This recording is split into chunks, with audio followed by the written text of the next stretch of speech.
talk so they have a voice. A call for order during a heated meeting at Woodlawn's Apostolic Church of God. Who's helping me? The focus, this migrant shelter in the old Wadsworth Elementary School. I would ask you all to go out there at night, in the middle of the night, and see what goes on.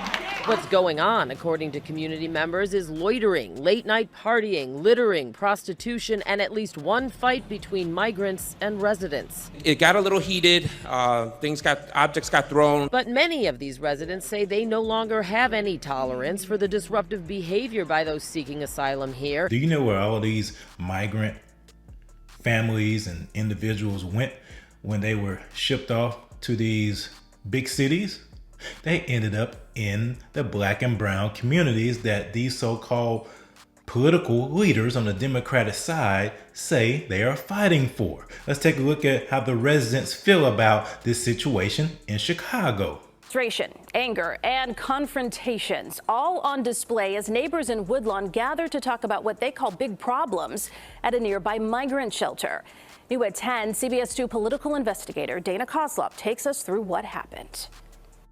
Let them talk so they have a voice. A call for order during a heated meeting at Woodlawn's Apostolic Church of God. Who's helping me? The focus, this migrant shelter in the old Wadsworth Elementary School. I would ask you all to go out there at night, in the middle of the night, and see what goes on.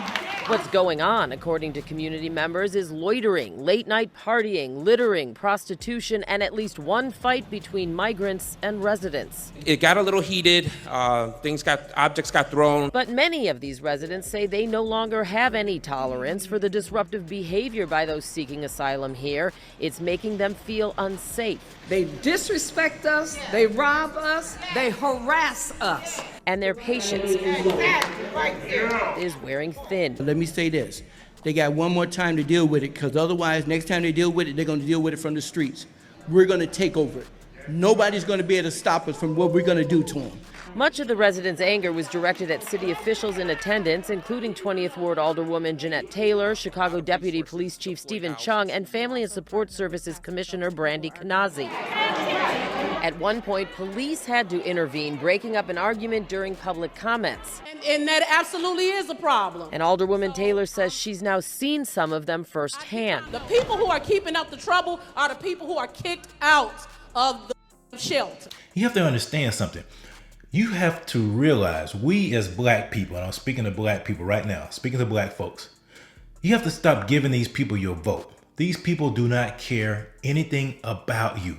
They are only using you and using your vote for power. You can see that they don't care about your scenario. They don't care about your situation. They don't care about your family. They'll be willing to send people from other countries, bust them up here, put them in your communities, take away your resources, take away opportunities from you and your family, cause crime, be vagrant, cause issues in the community, but yet instead they blame you for that.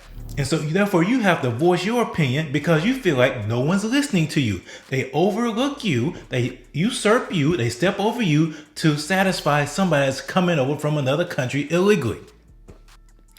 Doesn't that resonate doesn't that resonate? I'm just asking a question. Does that resonate? I know it does, because I'm starting to see more and more people of color recognize that these politicians, especially the Democrats, do not care for them. Let's take a look at what's going on in New York. Concerns in Harlem tonight after violence erupted outside a migrant shelter over the weekend. A group of disorderly men were seen throwing objects at people walking by. Fox 9's Christine Russo joins us live from Harlem. Christine, what do we know about what happened? Natasha, Steve, so yesterday police told us that a group of migrant men staying at this shelter started this fight yesterday morning by throwing objects at people who were just walking by here. But then today, police were no longer able to confirm that they were migrants. Regardless, a fight did break out here and ultimately sent 2 people to the hospital. A Sunday morning fight outside a Harlem shelter sent 2 people to the hospital. Witnesses say a group of men standing outside the shelter at 31 Central Park North were throwing objects at people walking by. They say when a 35-year-old man tried to step in and stop them, he was pushed through a glass door of an apartment building. Then a 41-year-old man tried to intervene in that attack and was also assaulted by the original group. Police say both victims were treated for their injuries at the hospital. Neighbors who've lived here for years say there's been a definite change. I've had concerns in the last few months with an influx of new residents at the homeless shelter on the corner. One woman we spoke to didn't want to show her face on camera, but says since the pandemic, there's been a feeling of unease. Actually was attacked on the train down the station. Safety is not the word for New York, I feel now. The fight started outside the former Lincoln Correctional Facility, which is now being used as a temporary shelter for asylum seekers and newly arrived migrants.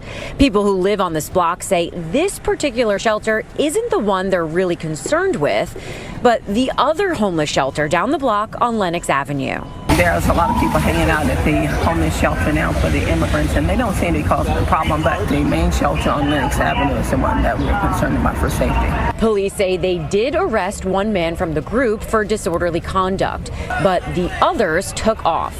We asked people what they feel is needed here. I need more cops around here. Really how we can take care of people from health, mental health, and go from there. We have to stop giving these people our vote without earning it. These people just expect certain folks that look like me to vote for them. They just expect that. And so therefore they trample over your rights, they trample over you, they trample over your communities, they have no respect for you, they have no respect for your communities. That's why they push these policies that lead to the degradation and the destruction of the community. They push the matriarchy, they push all these things. They look the other way when it comes to trying to elevate you. Instead, when you speak out about it, they call you names, they tell you to get back in your place. It's time for Black people to rise up and say, no, we reject this. We reject this. This is not Black culture. I don't care what people say. This is the culture that has been prescribed to Black people by this secular humanist society. When Black families were intact, when Christ was the center of the Black community, we didn't have these issues. But when the government came in, kicked the father out, instituted these policies that led to the destruction of the family, destruction of the nuclear family, that caused men to feel as if they were not worth anything anymore, that took advantage of men, that elevated women to the point that women usurped men, so therefore men felt like they were no longer needed. And that is what you get. You get young men primarily who grow up in these communities that have no hope, that have no desire to do any better. So what do? They shoot, kill, rob, thieve, and do all kind of other stuff. And then in turn, what they do, they exhibit toxic masculinity, the real toxic masculinity. They go out with 5 or 6 women, they impregnate them, and they don't take care of them. And then they have babies out of wedlock. So therefore, what does that happen? Either they have the baby or they have abortion facilities in these communities to kill the babies. That's the same cycle they've been doing over and over and over again. And yet they want to push CRT. They want to push this critical race theory and say that America is systemically racist. No, that's a lie. That's a lie to keep you blinded. You can see by this migrant movement. You can see by the placing migrants in your community. They have no value. They do not value Black life. They do not value brown life here in America. They value their ideology. They value what they're pushing. They value power. They want you to stay a perpetual victim. It's time to recognize that we're not victims. We're not victims. We are empowered for greatness. Stop giving these folks our vote.